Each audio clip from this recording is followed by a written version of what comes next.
அன்புள்ள மாணவ மாணவிகளே மற்றும் மரியாதைக்குரிய பெற்றோர்களே, உங்கள் அனைவருக்கும் என்னுடைய வணக்கத்தை தெரிவித்துக் கொள்கின்றேன். அன்புள்ள மாணவ மாணவிகளே, இன்று நாம் ஒரு புதிய பாடத்தை கற்கவிருக்கின்றோம். உங்களிடம் ஒரு சிறிய கேள்வி. நம் சுதந்திரத்தை எப்பொழுது பெற்றோம் என்ற கேள்வியை கேட்டால் நீங்கள் உடனே பதில் தருவீர்கள் 1947 ஆகஸ்ட் 15 என்று.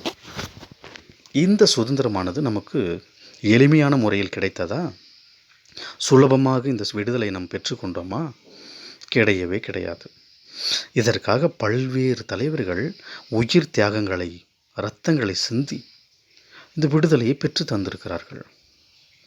கொடிகாத்த குமரனை எடுத்துக்கொண்டால் ஆங்கிலேயர்கள் பல்வேறு துன்பங்களை அவர் மீது பல அடிகளை கொடுக்கும் பொழுதும், கோலை எடுத்து மண்டையில் ஓங்கும் பொழுதும் ரத்தம் சொட்ட சொட்ட வந்தே மாதரம் வந்தே மாதரம் என்று வீர முழக்கமிட்டு அந்த கொடியை தரையில் விழாமல் காத்ததால் தான் அவர் கொடிகாத்த குமரன் அவ்வாறு விடுதலைக்காக பாடுபட்டார். மகாத்மா காந்தி அவர் எவ்வளவு துன்புறுத்தினாலும் சரி, மக்களிடம் கூறியது அகிம்சை முறையில், வன்முறையே வேண்டாம், வன்முறையை தவிர்த்து அகிம்சை முறையில் நமக்கு சுதந்திரத்தை பெற்று கொண்டிருந்தார்கள். மகாகவி பாரதியார் விடுதலை ஊட்டுகின்ற எழுச்சி மிக்க புது கவிதைகளால் விடுதலை பெற்று தந்தார். இவ்வாறாக ஒவ்வொரு தலைவர்களையும் நாம் கூறிக்கொண்டே செல்லலாம். அந்த வரிசையில் நாம் கற்றறிந்து கொள்ள வேண்டிய ஒரு முக்கியமான தேச தலைவர் வ.உ.சி. சிதம்பரனார். இவர்தான் கப்பல் ஓட்டிய தமிழர். இவர் இயல்பிலேயே செல்வாக்கு மிகுந்த குடும்பத்தில் பிறந்தவர், பணக்காரர் கொஞ்சம். அந்த காலகட்டங்களில் தூத்துக்குடி துறைமுகத்தில் ஆங்கிலேயர்கள் கப்பல் வாணிகத்தை நடத்தி கொண்டிருந்தார்கள். கப்பல் வாணிகம் என்றால் அது சாதாரணமானது கிடையாது. அதில் மிகுந்த பொருளாதாரம் கிடைக்கும், மிகுந்த பணம் கிடைக்கும். முத்தெடுப்பார்கள், துறைமுகத்தில் கடலில் மூழ்கி முத்தெடுப்பார்கள், அதை வியாபாரமாக்குவார்கள். பல்வேறு கடலில் நிறைய மீன்கள் கிடைக்கும், அதன் மூலமாக பெரிய லாபம் ஈட்டி கொண்டிருந்தார்கள். இதை கண்ட வ.உ.சி. சிதம்பரனாருக்கு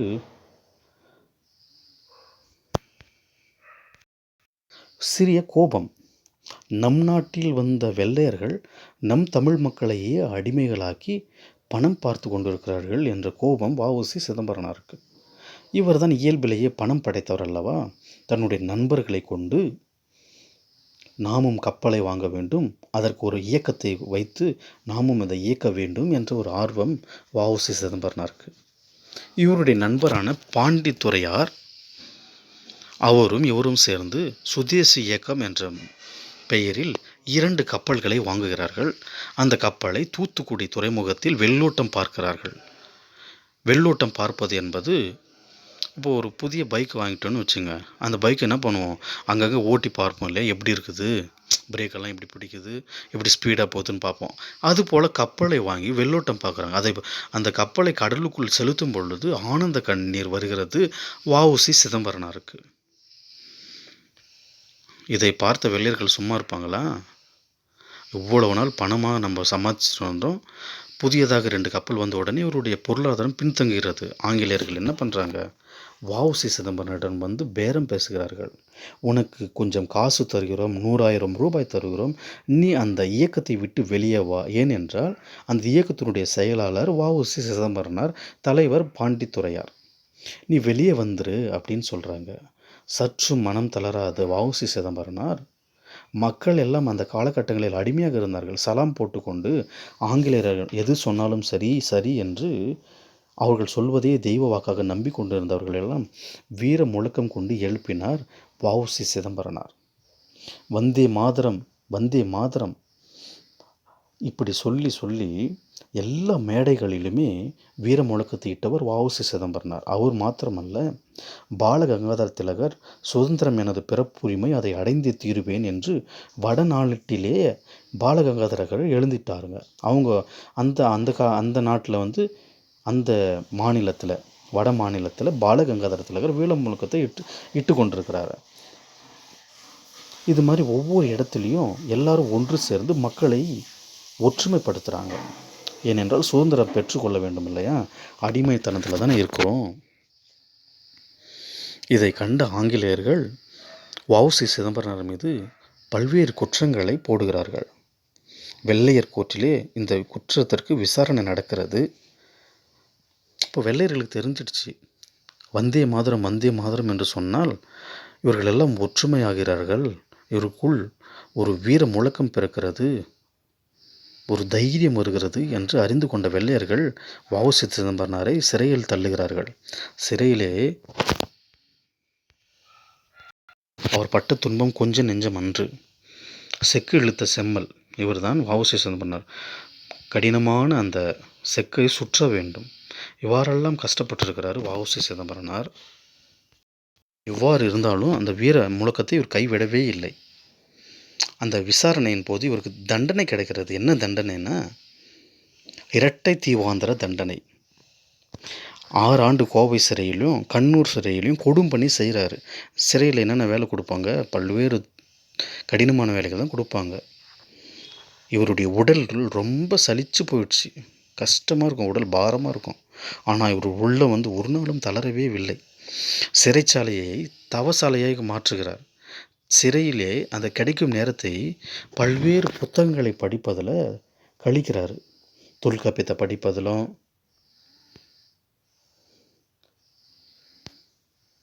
தொல்காப்பியத்தை படிப்பார், இந்நிலை 40 என்ற நூலை படிப்பது, அப்புறம் பல்வேறு நூல்களை மொழிபெயர்ப்பது. குறிப்பாக ஆளன் என்பவர் இயற்றிய நூலை மனம் போல் வாழ்வு என்று தமிழில் மொழிபெயர்த்து படித்திருக்கிறார். இதனால் இவருக்கு என்ன கிடைக்கிறது, பல்வேறான ஞானங்கள் இவர் பெற்றுக்கொள்கிறார். எப்படி சுதந்திரத்தை பெற்றுக்கொள்ள வேண்டும், எப்படி நம்முடைய வாழ்வை கழிக்க வேண்டும் என்று படிக்க தானே கல்வியை கற்க தானே அறிவு ஊறும் இல்லையா?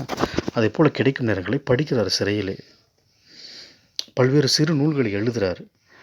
மெய்யறிவு, மெய்யறம் என்ற நூல்களை என்ன பண்ணுறாருங்க, சிறைச்சாலையில் எழுதுகிறார்.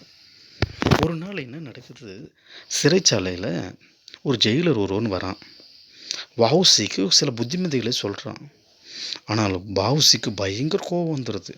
அடே மடையா, நீயா எனக்கு புத்தி சொல்கிற, மூடு வாய, உனக்கும் அப்பனுக்கும் கூட நான் புத்தி சொல்வேன், ஏன் உன் கவர்னருக்கும் உன் மன்னருக்கும் கூட புத்தி சொல்வேன் என்று வேகமாக பேசுகிறாரு. உடனே அங்கிருந்து மானம் இழந்து ஜெயிலர் ஓடி போயிடுறாரு.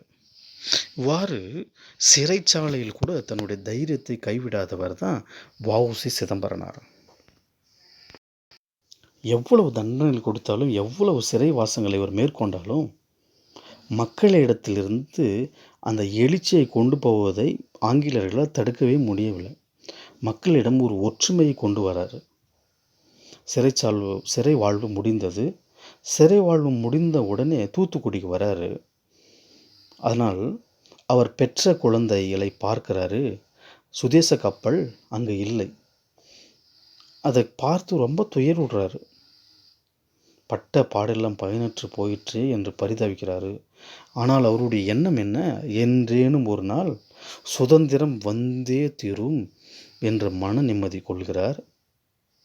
இந்த பாடத்தில் நம்ம என்ன கற்றுக்கொள்கிறோம், தலைவர்கள், ஒவ்வொரு தேச தலைவர்களும் தங்களுடைய திறமைகளையே தங்கள் மூலமாக என்ன முடியும் அதை வெளிப்படுத்துகிறாங்க. இவரிடத்தில் பணம் இருந்தது, அந்த பணத்தை கொண்டு நாட்டிற்காக என்ன சேவை செய்ய வேண்டும் என்பதை செய்கிறார். கப்பல்களை வாங்குவதும் ஆங்கிலேயரை எதிர்ப்பதும், இவ்வாறு தன்னுடைய பங்களிப்பை செய்தவர் தான் வ.உ.சி. சிதம்பரனார். அது மாத்திரமல்ல, சிறையில் பல்வேறு கஷ்டங்களை பட்டிருக்கிறாரு.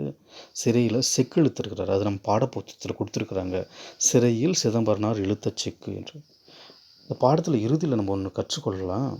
இவருக்கு ஒருத்தர் இரட்டை ஆயுள் தண்டனை வழங்கினாங்க இல்லைங்களா, வெள்ளையர்கள் தானே வழங்கினாங்க.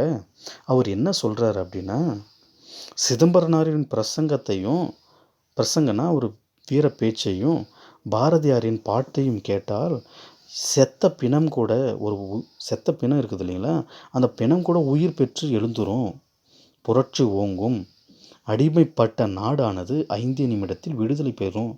அப்போது சிதம்பரனுடைய பேச்சு எவ்வாறு இருக்கிறது என்பதை தான் அந்த குறிப்பிடுகிறது. யார் சொல்கிறதுனா, சிதம்பரனாருக்கு தண்டனை கொடுத்தாரு பார்த்தீங்களா ஆங்கிலேயர், அவர் சொல்கிறார், சிதம்பரனுடைய வீர பேச்சை கேட்டால் செத்த பிணம் கூட 5 நிமிஷத்தில் உயிர் பெற்று வந்துடும், அடிமைப்பட்ட நாடு கூட விடுதலை பெற்றோம் அப்படின்னு.